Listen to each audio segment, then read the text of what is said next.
예, 안녕하세요. 이변을 이때 이동윤 변호사입니다. 예, 오늘은 학교폭력 소년보호 재판 준비해야 할 것에 대해서 한번 알아보도록 하겠습니다.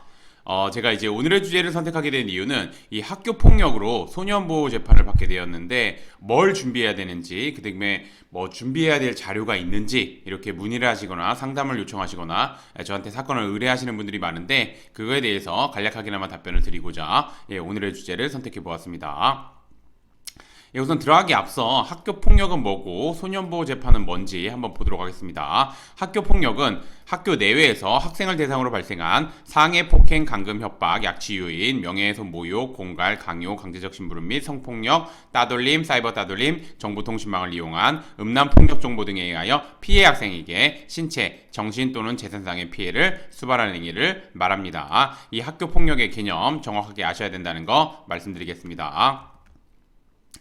그럼 이제 소년보호 재판 한번 알아보도록 하겠습니다. 소년보호 재판은 만 19세 미만의 소년이 범죄나 비행을 저지른 경우 소년의 환경을 변화시키고 소년의 성품과 행동을 바르게 하기 위한 보호 처분을 내리는 재판입니다. 그렇기 때문에 보호 처분을 내리는 거기 때문에 형사 처벌은 내리는 것이 아니라 전과에는 해당하지 않습니다.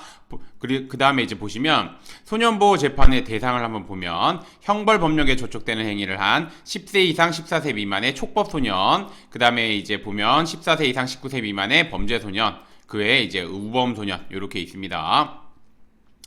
그 다음에 소년부 판사는 사안을 심리한 결과 범죄 혐의가 있다고 인정하면 보호 소년에 대해서 이렇게 1호, 2호, 3호, 4호, 5호, 6호, 7호, 8호, 9호, 10호 중 어느 하나의 보호 처분을 내리게 됩니다. 그래서 뭐 1호 보통 이제 뭐 1호나 2호, 3호, 4호, 뭐 이렇게 5호까지 뭐 나오는 경우가 좀 많은데 보면은 보호자 또는 보호자를 대신하여 소년을 보호할 수 있는 자에게 감호 위탁 이게 1호, 그다음에 수강명령이 2호, 그다음에 사회봉사명령이 3호, 그다음에 보호관찰관의 단기보호관찰이 4호, 보호관찰관의 장기보호관찰이 5호, 그다음에 아동복지법에 따른 아동복지시설이나 그 밖에 소년보호시설에 감호 위탁하는 게 6호, 그다음에 병원, 요양소 등 또는 이제 보호소년 등의 처우에 관한 법률에 따른 의료재활소년원에 위탁하는 게 7호, 그 다음에 1개월 이내의 소년원 송치가 8호, 단기 소년원 송치가 9호, 장기 소년원 송치가 10호 이렇게 규정되어 있습니다. 그럼 이제 오늘의 주제를 한번 보도록 하겠습니다. 학교폭력 소년보호 재판 준비해야 할 것 한번 보도록 하겠습니다. 학교폭력이 범죄에 해당하는 경우 피해 학생으로부터 진정 내지 고소를 당해 형사사건이 진행될 수 있습니다. 이 경우 가해 학생의 나이가 10세 이상 14세 미만인 경우 즉 촉법소년이죠. 범죄 혐의가 인정되면 경찰은 소년보호 사건으로 바로 송치하게 됩니다. 검찰로 가지 않고 경찰에서 바로 소년보호 사건으로 송치를 하게 됩니다. 다만 가해 학생의 나이가 만 14세 이상 19세 미만인 경우에는 가해 학생이 형사 처벌을 받을 수 있는 나이입니다. 만 14세 이상이면. 그렇기 때문에 경찰은 사건을 검찰에 송치한 다음에 검찰은 이 사건을 말 그대로 소년보호 사건으로 진행을 할지 아니면 형사사건으로 진행할지 여부를 결정하게 됩니다. 그래서 소년보호 사건으로 진행할 거면은 이제 소년보호 소년보호 사건으로 송치를 하고 그 다음에 형사사건으로 진행할 경우에는 형사사건으로 당연히 기소를 하겠죠. 그럼 형사사건으로 진행되는 경우에는 형사처벌이 내려지고 이런 경우에는 전과가 생기게 되는 겁니다.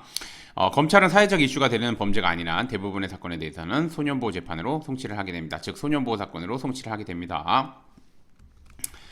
그렇다면 이제 소년보호 재판 어떻게 대응해야 되는지 한번 보도록 하겠습니다. 우선 두 가지로 대응 방법이 있겠죠. 첫 번째가 억울하게 범죄 혐의를 받고 있는 경우랑 두 번째로는 범죄를 실제 저지른 경우 이렇게 나눠지겠죠. 그럼 전자부터 보게 되면 보호소년은 CCTV 영상, 그 다음에 피해 학생과 주고받은 뭐 페이스북 DM 뭐 내용, 그 다음에 이제 목격한 학생들의 진술서, 학교폭력대책심의위원회의 조치결정 통보서에 이제 뭐 학교폭력에 해당하지 않음, 아니면 조치 없음, 뭐 이런 등 객관적인 자료를 바탕으로 피해 학생에게 뭐 폭행, 상해, 모욕, 뭐 명예훼손, 강제추행 등 각 그 해당 사건에서 그 쟁점이 되는 범죄를 저지른 사실이 전혀 없다는 점에 대해서 법률적인 관점에서 합리적으로 주장하는 내용의 의견서를 제출하고 재판에 출석해 진술해야지 이제 혐의를 벗을 수 있습니다. 그 다음에 이제 후자의 경우 한번 보도록 하겠습니다. 범죄를 저질렀다면 보호소는 혐의를 인정하고 알고 있는 범위 내에서 수사에 적극적으로 임하는 한편 반성문, 탄원서, 정신과 진료 내역서, 합의서 등 다양한 양형 자료를 준비한 뒤 이제 재판부에 가서 재판부에다가 이런 거를 적극적으로 주장하는 내용의 의견서도 제출하고 출석해서 진술해야 되겠죠. 그래서 반성하고 있다는 거, 우발적으로 비행을 저지르게 됐다는 거, 그 다음에 이제 꾸준하게 정신과 진료를 받는 등 재범을 저지르지 않겠다는 점, 그 다음에 피해 학생으로부터 용서를 받았다거나 아니면 용서를 받기 위해서 노력하고 있다는 점, 이런 거를 법률적인 관점에서 합리적으로 주장하는 내용의 의견서를 제출하고 재판에 출석해서 진술을 해야지 이제 원하는 보호 처분을 받을 수 있습니다. 지금 제가 되게 간략하게 가이드 정도라고 생각하시면 되고 간략하게 말씀드렸지만 각 사안에 맞춰가지고 정말 준비 잘 하셔야 된다는 거 말씀드리겠습니다. 오늘의 주제를 정리를 하자면 소년보호 재판을 받게 된 경우 아무런 준비도 없이 참석하였다가 소년원 송치 등 중한 보호 처분을 받을 수 있습니다. 실제 제가 소년보호 재판을 자주 가니까 소년보호 재판을 가게 되면 정말 아무런 준비를 안 하고 이제 부모님이랑 같이 들어갔다가 이제 부모님은 막 우시면서 나오시고 이제 학생은 거기서 바로 소년원 송치돼가지고 이제 바로 소년원으로 가게 되는 그런 사안을 굉장히 많이 봤습니다. 특히나 이제 제가 재판을 기다릴 때 앞에 재판들에서 좀 많이 봤는데, 그렇기 때문에 소년보호 재판을 받게 되겠다고 전과 아니니까 별다른 준비를 안 해도 되겠구나 이렇게 안일하게 생각했다가는 아까 제가 말씀드린 것처럼 소년원 송치 등 중한 보호 처분이 내려질 수 있습니다. 그렇기 때문에 준비 잘해야 되는 거 말씀드리고, 그래서 소년보호 재판을 받게 된 경우에라도 이제 그거에 대해서 안일하게 생각하시면 안 되고 철저히 준비해야 된다는 거 말씀드리겠습니다. 그러기 위해서는 이제 아무래도 변호사님의 도움을 받을 필요가 있고, 변호사님의 도움을 받으실 때는 이제 특히나 이제 학교폭력으로 소년보호 재판을 받게 되었다면 이제 학교폭력 대한변협에서 인정하고 있는 학교폭력 전문 변호사님이신지 전국에 32명 정도밖에 안 됩니다. 저를 포함해서. 그렇기 때문에 그 학교폭력 전문 변호사님이신 거 꼭 확인하셔야 되고, 두 번째로는 이제 학교폭력 대책심의위원회 위원으로 활동했거나 활동하고 있는지 그거 확인하셔서 두 가지 요건 충족하시는 변호사님의 도움을 받는 것이 아무래도 사건을 진행하는데 큰 도움을 받을 수 있습니다.